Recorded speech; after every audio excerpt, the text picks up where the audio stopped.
Why do you think Hitler was so afraid of this sort of music? I mean, why did Benny Goodman and Gene Krupa were so subversive? Why did they think that, do you think? Well, what was actually funny was that in the book that I read, the Nazis, when they raided some of the clubs, would actually find Nazis in there listening, who obviously loved it as well. But it's just an example of, it's a fun-loving type of dance. You know, you start smiling as you're doing it. It's very energetic, and you're throwing girls around and things.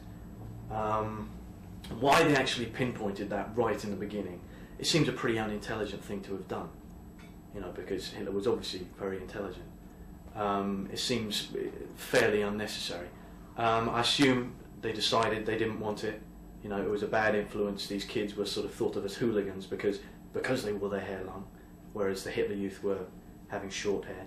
And there was competitiveness between the Hitler Youth and the swing kids. They used to have so-called gang fights and things between the two.